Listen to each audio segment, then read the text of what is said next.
Out of the ashes of the Depression, a family turns their tiny cigar store into a world-class brand. Well, I know that somebody would come in to buy a few cigars and they'd walk out with 3 or 4 boxes. The legendary Nat Sherman. Up next on How I Made My Millions, a New York family turns the once lowly cigar into the ultimate luxury. It was glamour, it was power, it was prestige. The cigar was the accessory of choice. Proud new fathers, business tycoons, and sportsmen didn't always grab a cigar to celebrate their triumphs. 80 years ago, stogies, well, they were about as glamorous as chewing gum. Nat Sherman, though, changed all that with an image makeover and a premium product.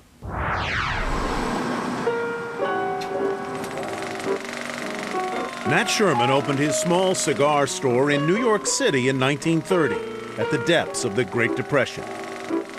When few customers walked through the door, Sherman went out looking for them. He drew on a customer list from his first business, a speakeasy popular with Broadway stars, businessmen, fashion models, and the occasional mobster. Cigars were commonly sold out of tobacco shops and small factory storefronts. Nat believed that upgrading the store and the image would sell his cigars. Son Joel joined the family business at age 12. That's what he loved about the nightclub business, was being the front man. And he continued that same attitude, being a front man, into the cigar business. Within a few years, Nat Sherman Cigars became a fashionable place to pick up a cigar. Sales began to rise. Encouraged by the exposure, Sherman began placing an ad prominently in the New York Times, page 3 every day. It would become almost as familiar to readers as the masthead. And every day he would call them up and change one word and add into a the. He knew how to create an image. Nat wanted even more for his store. He hoped it would become as familiar and famous as a city landmark. When he got into a cab, he said, "Take me to Nat Sherman. Let me give an address." The cab driver knew it. He was handsomely rewarded. By the late 1930s, his little store was making big revenue, some $200,000 in annual sales. But Nat had even bigger plans. He introduced his own label of premium cigars made with Cuban and American tobaccos and got everyone to try them. Oh, I know that somebody would come in to buy a few cigars and they'd walk out with 3 or 4 boxes and be in hock for the rest of the week. I mean, and be happy that they did it too. The Sherman cigars were so popular that a well-heeled regular customer asked for a cigarette that could be made to taste like a Nat Sherman premium cigar. So Nat created one and launched himself into the cigarette business as well. But most customers just wanted more cigars. By the 40s and 50s, movie stars and entertainers like Frank Sinatra and Sammy Davis Jr. were happy customers too, praising the quality and consistency of a Nat Sherman cigar. By 1960, even President John F. Kennedy was getting cigars at Nat Sherman, revenues soaring into the millions. But Nat had a grander vision still and saw his future uptown where the kings of commerce lined the avenues. So in 1976, he surprised the industry by moving his tobacco store to 5th Avenue and 55th Street, just blocks from Tiffany's. Bill Sherman, his grandson. It was New York, both Fifth Avenue as such an international presence, as such a lifestyle street. It kind of positioned Nat Sherman as, I think, a luxury product. Revenues rose to match the glittering image, and the business broke $10 million in annual sales for the first time. Hello, I'm Nat Sherman. For 50 years, I've been known as the tobacconist of the world. Throughout the 70s, Nat was looking far beyond the Hudson, so he made another unorthodox decision: sell cigars by mail order. My father said, "We're going to send out 6 million catalogs." And I said, "There's no way we can do that. We don't have the boxes, we don't have the product, we don't have the amount of goods." And that was the year we sent out 6 million catalogs. I don't think anybody's ever done it since or before. Those catalogs also helped to sell another 2 million cigars. In 1980, Nat Sherman rewarded himself by escaping the cold winters in New York City and moving to Florida. Earlier, his son had left the family business to head another company, so Nat ran his cigar business by telephone from down south. What followed was a decade of disaster.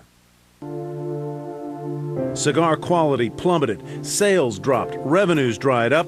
The Sherman family name got a black eye. The industry was not particularly in the upswing, and we lost a lot of our image and polish. Nat Sherman died in 1990 in Florida, his cigar empire and the image he had taken nearly a half-century to build seemingly gone as well. But a few months after his father's death, Joel decided to return to the family business. My father used to say tobacco is like a ring in the nose of a bull.